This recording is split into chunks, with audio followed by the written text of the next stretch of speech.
Hey y'all, this is Blackbeard here, Blackbeard Travel TV.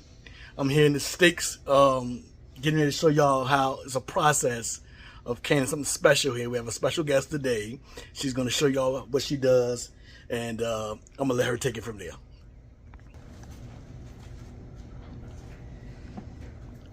Hi. You are? I am the Goddess Godette, and I will be canning some black beans today. So let me first start off by telling you, in the canning process, you have to make sure that when you're canning hot products, you have to have hot water and hot jars. Okay, so let's begin. When you I'm canning black beans today, by the way. So when you're canning black beans, it only takes a slotted spoon to drain the liquid, and you want to have one of these so that you won't get anything around the rims. And the good thing about these jars is they tell you how much product is going in them. And we need 1 cup of black beans. So that's not quite 1 cup. So okay, let's get it there. And so that's basically like a strainer? No, it's actually to prevent you from getting anything around the rim. Do you see what I'm saying? Because okay, got you. The lid won't seal if it's anything around the rim. Even though I'm going to wipe these rims with white vinegar, you do not want your product to touch the rim. Got you. Okay. Yeah, so we're going to get 1 cup in each one of these jars. So consistency is the key. Consistency. And that device ensures that you get pretty much, well, actually looking at the lid, the jar can tell you that you're getting 1 cup, right? Right, exactly. So you gotta pay attention. Ooh, that's hot. Yeah. That is hot. But yeah, you have to make sure you have hot jars, hot product, hot water. And then we're just gonna turn you around here so I can see. What made you get into canning your own veggies and food like that? Because the world is crazy. And I want to make sure that I'm self-sufficient and making sure that me and my family have sustainable foods and things that we could survive off of, because the world is crazy. Indeed, there's a lot going on. And so I just want to, like I said, I just want to make sure that we have what we need, because you never know. Got to stay prepared. You know what I'm saying? Yes. And doing it yourself ensures that, there's nothing crazy added into it. Right, exactly. So that you don't, no anything crazy added into it. As a matter of fact, these are non-GMO. All of these black beans were sourced. I'm not going to say the name of the place because they do not sponsor me, but they were sourced from an organic farm where they shipped them to me, and I processed them myself and put them in these jars. Yeah.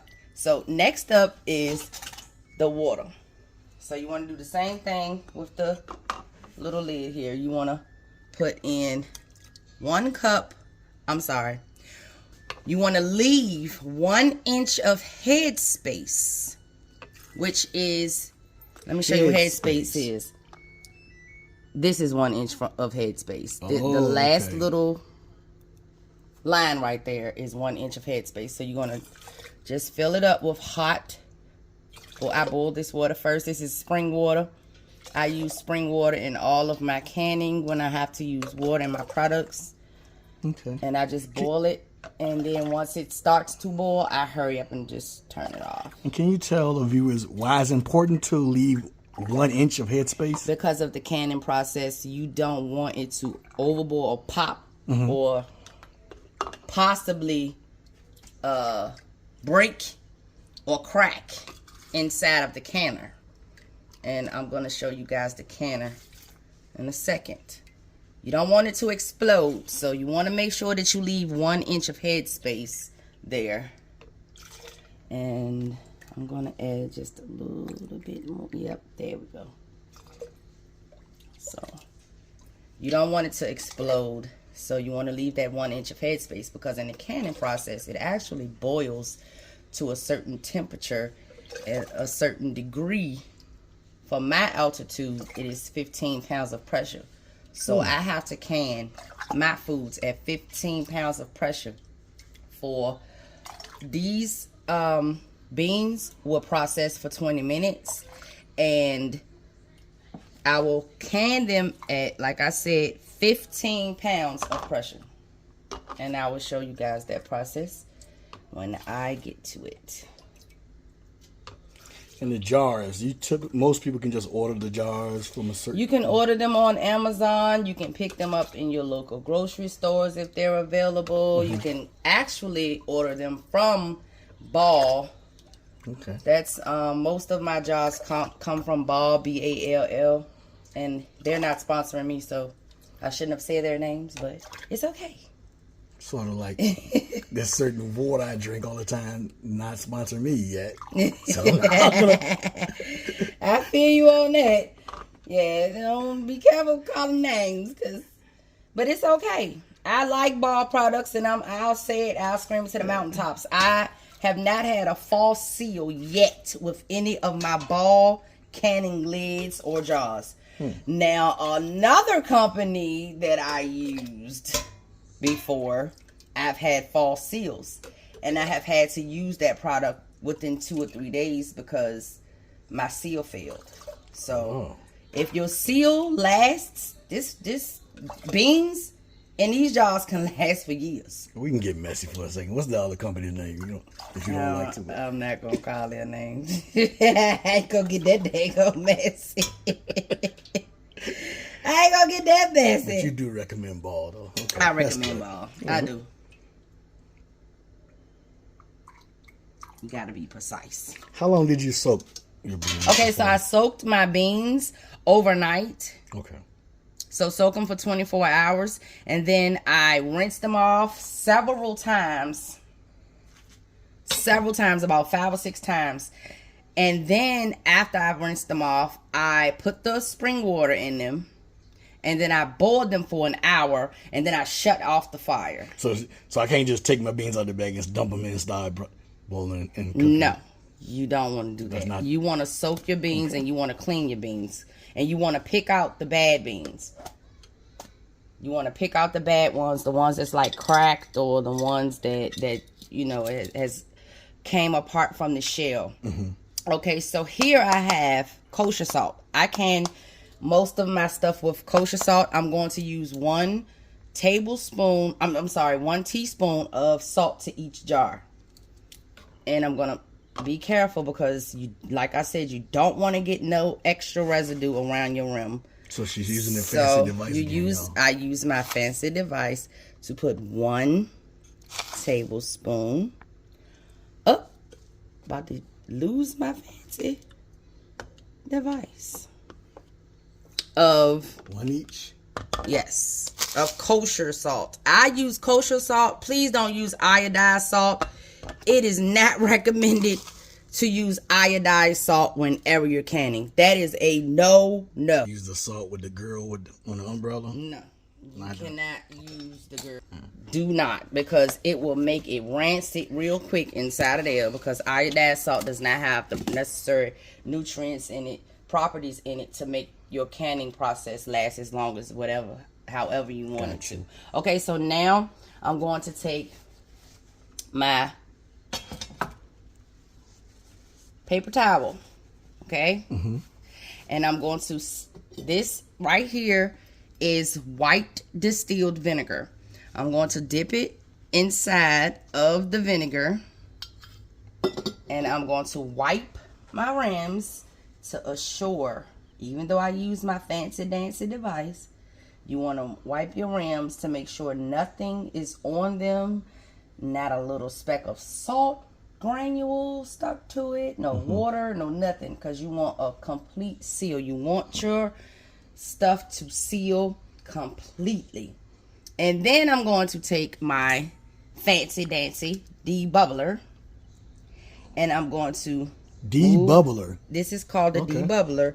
I'm going to carefully move my beans around to loosen up any possible. I should have did this. I'm sorry, you guys. I should have done this before I did wipe the rims off, because drops of water can get on the rims, so I'm gonna have to re-wipe them. Wipe the rims off. But you use this fancy dancy little debubbler to make sure you don't have any air pockets in your jar. That will create a false seal that can also cause your jar to explode as well. So you do not want to have anything you have to debubble. So I'm going to move it around like that, and then I'm going to re-wipe my the rims lid, off. the rims. Yeah, okay. Just to make sure that she, in case she got a drip or so on the rim, she's wiping them down again. Okay, so the next step is I'm going to take my fancy dancy little magnet here. I'm going to grab a lid. I'm going to place the lid on the top of the jar.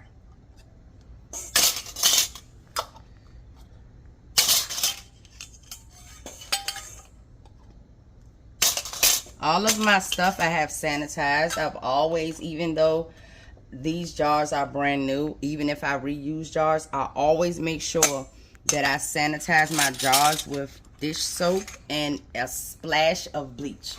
You want to always use a splash of bleach when you're cleaning your jars. And then after you clean your jars, you rinse them. And hold on, let me back up a little bit. What I just did was I tightened this fingertip tight. You do not want to over tighten your lids. Never over tighten. You just fingertip tight, just like that. Can you tell the listeners why you would not want to? Because it would explode. Gotcha. If you over tighten it, it definitely will explode. You just want to do it fingertip tight. So what I was saying before was, you rinse your jars out very thoroughly with the hottest water that you can stand. And then I always place my jars in the oven on 215 degrees for as long as I need to until I'm ready to can. Like, I have more jars to can now, so those are still in the oven on 250 degrees waiting on me. And I'm gonna hurry and get these in, because you have to make sure that the jars and everything is hot while you're doing that process. So stay tuned for that. So now, okay, so now I'm going to place the jars inside of my canner. And this canner can hold 7 quarts, about 9 pints.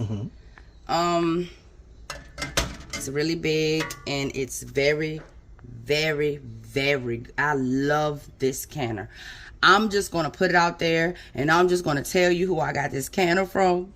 This is a Denali canner, and I love Denali. Thank you, Denali. They sent me extra goodies in my canner when I bought it, and I really, truly enjoy all of their products. Denali got to sponsor us then. Yeah, so thank you, Denali, and we'll be back. Okay, so now that I have all 7 jars of my black beans in here in my fancy dancy Denali canner, I'm going to lock it, and I'm going to wait until it gets to a steady stream. It's not even going to move until I see a steady stream. Once I see a steady stream of pressure, I will then time it for 10 minutes. And once I time it for 10 minutes, it will then start to go up to the 15 pounds of pressure, because I have a weighted gauge that I use to put on there. And as soon as it's time to use that gauge, I'll show you what that process is. So right now, up to a steady stream of steam, basically. Of steam. Okay. And once it goes to a steady stream of steam, I'll bring you right back. Okay, now I have my canner on high, and if you can see, I don't know if you can see this steam that's coming out of here, but the steam that's coming out, you want to wait until it's streaming. It's a steady flow. See, like right now, it's like sputtering. You don't want it to sputter. You want it to be a stream of steam coming out before you start to time your 10 minutes. So we'll be back with that footage in just a second. Okay guys, so now you see the steam, the steady flow of steam coming out of here.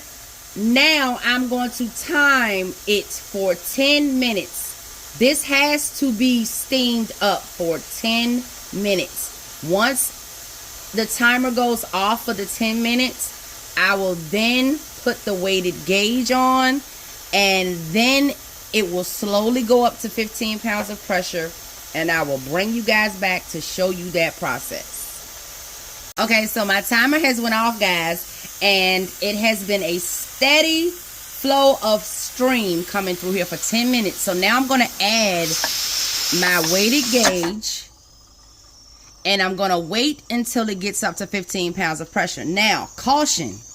You have to sit here and watch this thing. You cannot leave. You better grab your snacks, everything that you need, because ain't no going to the bathroom, running to the bathroom, none of that. You have to sit here and wait. As you can see, the line is going up now as I'm speaking. You have to sit here and wait until it gets to my altitude now. My altitude is 15 pounds of pressure. Some people's pressure is 10 pounds of pressure. Some people's is 17, 18. But mine, from my altitude, it's 15 pounds of pressure.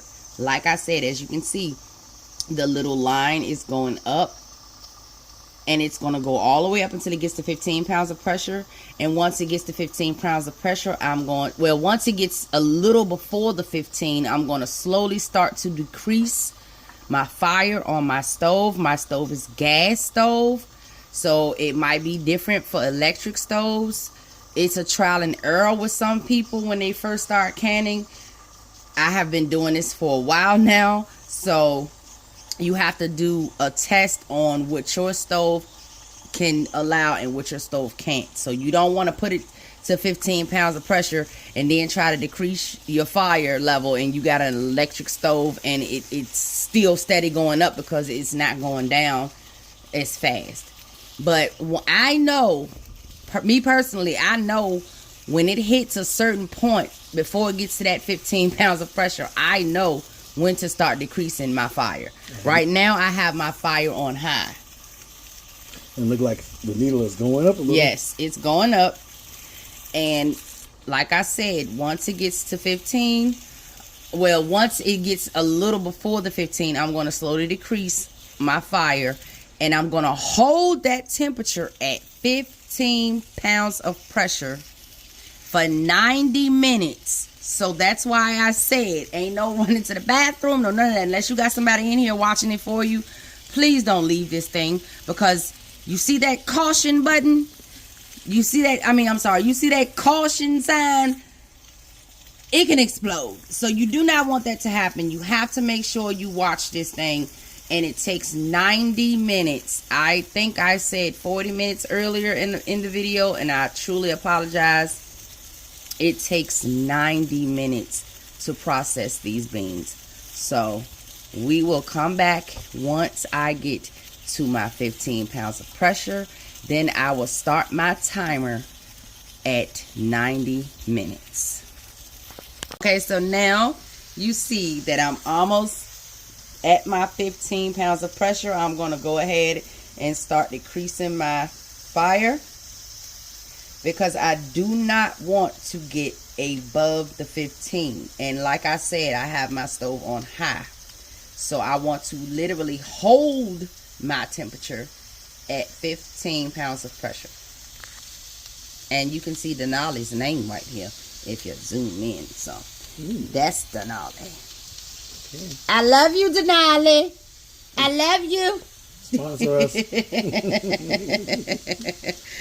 But anyway, once I get to 15 pounds of pressure, guys, I will most definitely start my timer at 90 minutes. And once it gets to 90 minutes, then I can shut my fire off, and then I have to wait. You cannot immediately open this canner. You have to wait at least 20 to 30 minutes. Me personally, I don't know about other canners, I wait at least 20 to 30 minutes after it hits back down to the 0 before I open this thing, because it could still be some pressure built up in there. And then also you can hit the gauge. I'm not going to do it now because I need it to hold where it's at, but you can hit the top, and see if it's any steam comes out at all. That means you still have pressure in that canner. If nothing comes out and you can wobble it around, then that means it's no pressure in the canner and it's safe to take the lid off. So anyway. So you don't recommend sticking your face over it when you take the lid off? No, when you take the lid off, you actually turn it, and that's going to be something that I do on camera.